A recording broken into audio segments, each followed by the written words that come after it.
За авилга ер нь юу вэ? Авилга бол харанхуйд ургадаг цэцэг.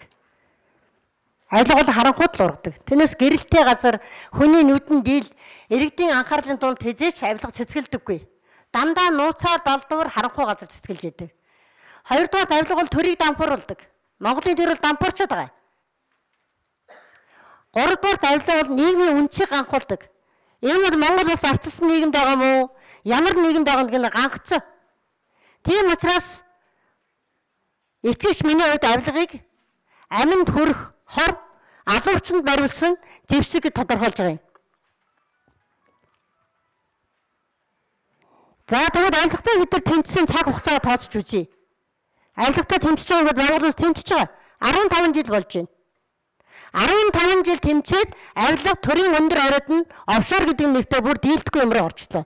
Сайн манай прокурорын ихтгэл дотоо орлоо шүү дээ.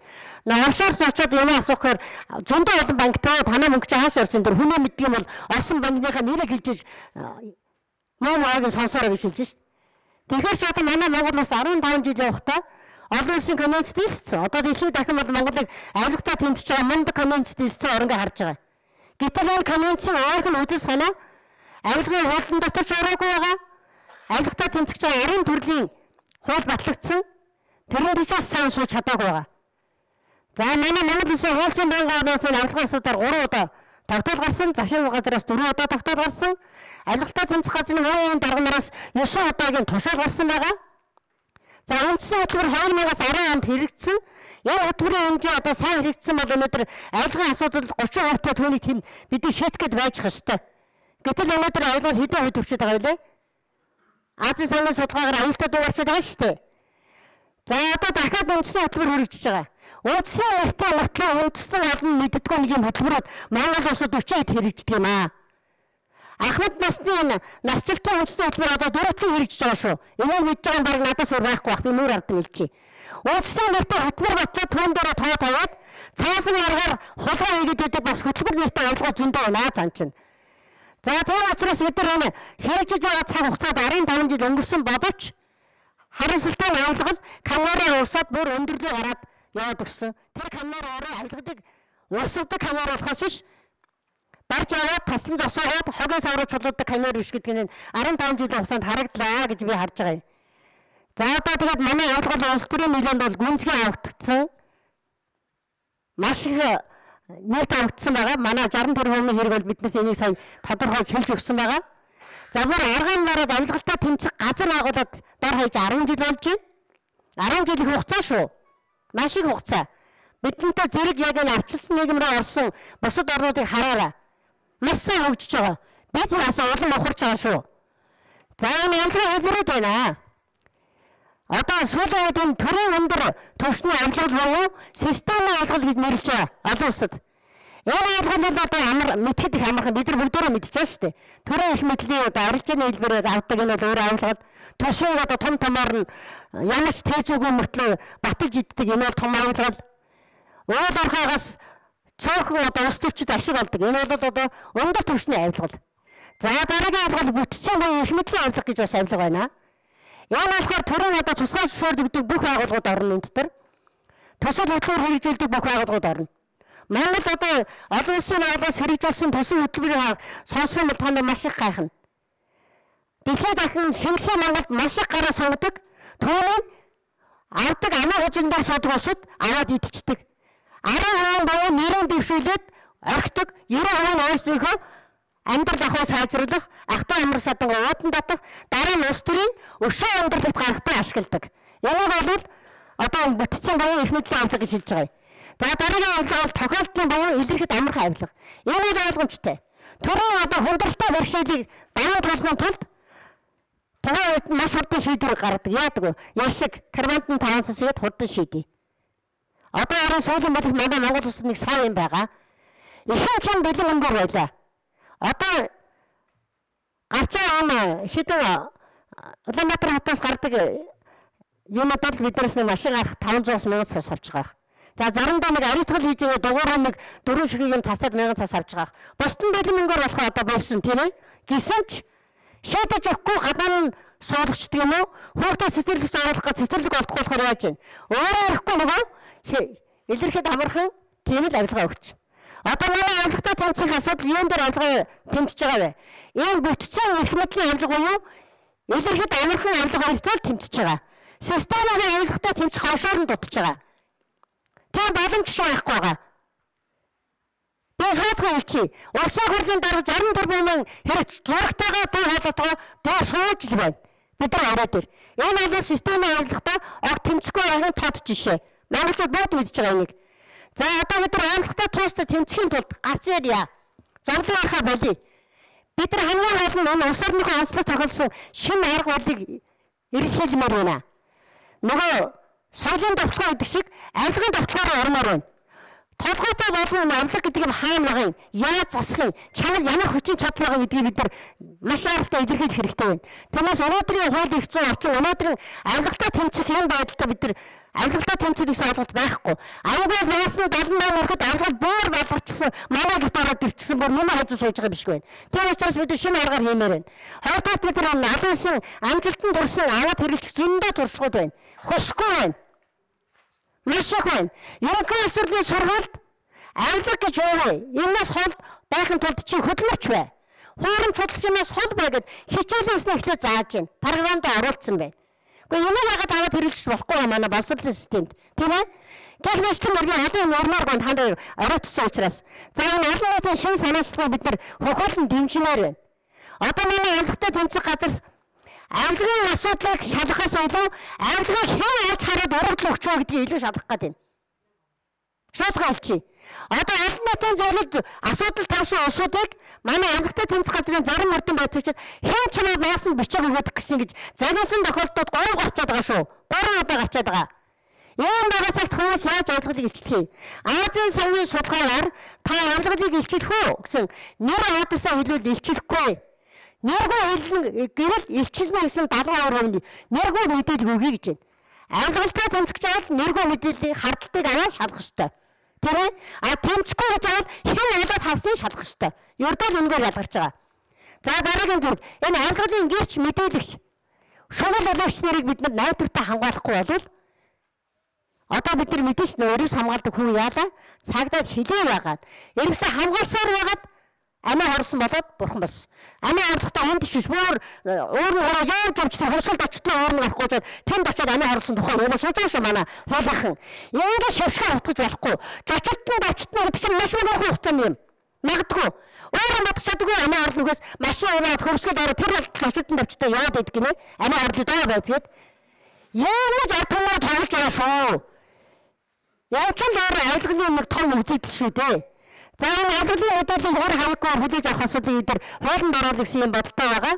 За манай хуулийн байгууллагын авилгал гэж юу вэ гэдгийг төрийн байгууллагууд, төрийн бус байгууллагууд, админ байгууллагууд манай байгууллагуудаар уучлалт байсан та ирэхэд ямар тохиолдлууд гараад авилгалын мужид тушаад гадааны жагсаачмаар байна. Тэгээ орон байсан орлоо, мэргэжлийн албаны газар орлоо, надад нөгөө жагсаалтан таарсан бол би ч авилгалд өртгөх гэдэг юм бодгоо авч хармаар байна. Яагаад хөдөлгөөн болгож зарлан одоо яалмаар гэсэн юм сандаг нэг олон нийтийн зүйлээс бас өнөөдрийн ихлээр гаргаж ирж байгаа. За авилгалаас ангид амдах нийгмийн эрхэм одоо өргөн болгонд ухамсарлуулмаар байна. За авилгал илчлэх хүсэлтэй айдасгүй тийм иргэдийн игнийг тэлэх хөдөлгөөн өрнүүлмээр байна. За одоо анхаарал авилгаас яаж амжуулах юм бэ гэдгийг бид нар ярмаар байна. Авилгалтай дэлхийн орн хоёр урсгалаар тэмцэж байна. Нэг нь доороосоо доошоо урсгалаар, нэг нь доороосоо дээшээ урсгалаар тэмцэж байна. Доороосоо доошоо гэдэг нь мэдээж засгийн газраас их хурлаас авилгалтай тэмцэсгээд нэг тусгай байгууллага байгуулах нь тий. Одоо манай байгаа бүтц гэсэн үг. Доороосоо дээшээ тэмцэх гэдэг чинь иргэд сайн дураараа эвлэлд нэгдээд авилгын асуудлыг угаагаа цэвэрлээд аймагуудад цэгцлээд явъя гэсэн үг. Тэгээ энэ хоёрыг хоолойгоор хослуулах хэрэгтэй байна. Дан иргэд гадаад жигсээр зогсчил байг. Төрийн ордон хашаатай болсон юм чинь зогсчил байг. Бүх хууль мэдэл нөх юм чинь зогсчил байг. Прокурорт дуудлагаад барилчих юм чинь ингээд дээрээсээ ганцаараа байхлаар яа дээрээсээ бангаар авахаар. Дээрээсээ ганцаараа байхаараа дуудаж авчираад айлгаад байна. За чамайг авилгад шалгах шүү. Бизнесээ надад өг. Чамайг арахгүй манай намгаас учраас авилгалын зөрчилдөөд бичиж өгөхгүй. Ингээд дээрээсээ байхаар бас яагаад байна. Даваа ихэд айлгадаг байгууллага болгоод байна. Тэр учраас энэ хоёр хослуулж байгаа гэдэг саналыг бид дэвшүүлж байгаа юм. За дараагийн үзүүд офшор ярьж байна. Офшор дээр одоо манай гадаадын банкны түрүү ярьлаа шүү дээ. Тэгэхээр одоо жишээлбэл энэ зориг баяр гэдэг хүн офшорыг бид нар мөнгө хасгалгаа бонгоор бүгдээр сайн мэдээд авсан байгаа. Тэгэхээр одоо энэ офшорыг бид илрүүлэхийн тулд бизнесийн орчны их усрыг яаж гаргасан гэдгийг тогтоолох өөрөөр нь. Тэгээд дараа энэ бизнес одоо хөрөнгө хэрэглэлтийн хөрөнгийг бас тогтоолох хэрэгтэй байна. За бид нар одоо хуулиар олон татварыг төлөх ёстой тийм ээ. Санхүүгийн татвар одоо нэгний татварын татвараар бүх татваруудаа төлсөн мөнгөдийг бид нар шалгуулж ил да. Тэгээ энэгээ тогтоож чадахгүй бол уучлаарай улсын өмч. Тийм ээ? Бид нар бусад орны туршлага байгаа шүү дээ. Та хөрөнгө тогтоо. Чадахгүй л улсыг чадвал таних. Бид нар энэ зарчмыг хэрэглээд бид нар офшор дээр бас асуудал яруу болчмоор санагдах юм. За дараагийн нэг асуудал авилгыг бид нар хурдан зогсоохыг аргагүй. Авилгын хэргийг маш аргатай илрүүлээд хор хялаас илүү бол угмааргүй. Манай өрөөгөө 2002 оны хуулин дээрч одоогийн хуулин дээрч нөхөр авилгалчийг торгоо. Албан тушаалсан төр зур хаана гэж байна. Тэр чинь яаж байгаа юм? 70 тэрбум төгрөгийн авилгад авсан хүн 500 саяар торгуулаа төлчөө дахиад авилгад авна шүү дээ. Авилгад аваа. Жохон торгуулад авъя. Авилгад аваа. Төр зур амар гэсэн санаа хуулийн дотор байгаад байгаа юм. Яруу хуулийн дотор ч. Тэр учраас авилгын одоо хуулийг яруу хуулийн дотор байгаа бусад залтууд авилга авсан тогтоодлоо хорно. Өөр ямар ч арга байхгүй. Бүх хөрөнгө хураана. Өөрөө уулзах чадвар бүгд хураана. Хатаа юм хий. Одоо хөгжөөд хүмүүс ярьж байна. Чалчаад ахаа юм чавчаад өгөөч гэдэг уурлаад байна шүү дээ бид нар лөө. Яах юм бэ энэ чинь? Надад чавчдаг хутга алга сух заазур наадах би чинь олон нийтийн зөвлөгийг хариуцж шүү дээ. Тэр учраас хуулийн байгууллагууд одоо давтахыг асуулах хэрэгтэй байна. За дараагийн жил хөрөнгөцсөн этгээд одоо өөрийнхөө хөрөнгийг зарим сая хилцсэн байна. За Монгол улсад офшор ягаад би болсон үндс нь энэ байна. Монгол улсын гадар нутгийн дөрөвний нэг нь бас одоо бараг хоёулын орж ирж байна. 60-аас 100 жилийн хугацаатай лиценз гэдэг 50 мянган цаасны албан чиний цаасаар экономи зарчаад байгаа юм. Манай нутгийн цаас бурхан машин түүгээр гэсэн юм бурхан албан чиний цаас 50 мянган цаасаар өгсөн шүү. Энэ ч нэрээ офшор юм. Энэ дотор дандаа одоо тэр офшорын бүсэн байгаа бүх улсуудын нэрийг манай лицензний ард зогсож байгаа шүү. Энийг одоо 2004 онд банкуудаа манай ахандаа боо бид нар гаргаж ирсэн. Энэ бол офшорын үнцийг тавьсан гол зүйл бол манай ууд ухаа байгаа. За энэ нөхцөл байдлын талаар олон улсын суд үнэлгээ байгаа. Энэ үнэлгээнд дээр манай Монгол улс дандаа дундаас доогуур байгаа. Дундаас доогуур хурдаг хоошоогоо авилгын асуудлаараа. Энэ бол их шавшигтай юм аа.